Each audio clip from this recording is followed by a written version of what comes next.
The original Samsung Galaxy Fold was a bleeding edge, futuristic product, a screen that folded in half, that was as much about flaunting never-before-seen technology as it is about practical usability. As impressive technically as it was a bit rough around the edges, and I ultimately concluded that only diehard enthusiasts should pay the $2,000 for one. A year later in 2020, the second-gen Fold 2 made so many major improvements, slimming bezels and making the hinge much sturdier, that I could finally recommend the Fold 2 to smartphone fans. With this year's Galaxy Z Fold 3, the extra Z branding added last year, Samsung clearly aimed to make the foldable more mainstream and accessible, so instead of further chasing big changes, Samsung instead refined and added polish to the foldable. The result is a phone that feels at first very similar to the Fold 2, but use it for a day or so, and it becomes apparent that the refinements and polish have significantly broadened the foldable phone's appeal. The price is still a bit high to call the Fold 3 a mainstream device for the masses, but a lot of the reservations that interested buyers may have had with the last two Folds have been addressed this year. The Galaxy Z Fold 3 looks and feels like the Galaxy Z Fold 2, so expect a 7.6-inch tablet that folds in the middle like a book to become a narrow, candy bar-shaped smartphone.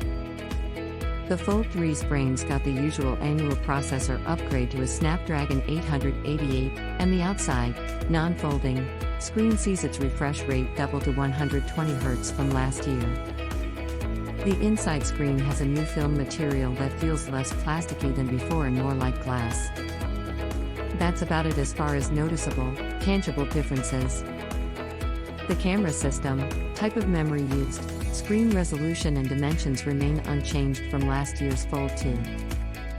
The Fold 3 is a hair lighter, narrower and thinner, but it's not really noticeable unless you grab one phone right after the other.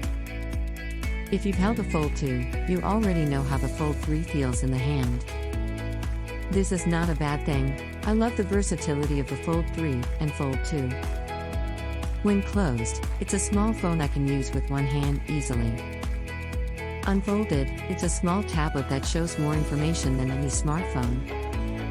But as mentioned, Samsung did, in fact, bring practical refinements that don't immediately show themselves. For example, the aluminum used to construct the hinge and frame of the phone is stronger, according to Samsung. That aforementioned new film material is also supposedly more durable and scratch resistance than last year's. The Fold 3 also gains official water resistance and Stylus support. The former is an IPX8 rating, meaning the phone can be submerged underwater for up to 30 minutes without problems. Stylus support, meanwhile, only works on the inside folding screen, and requires a separate purchase of new styluses Samsung built exclusively for the Fold 3.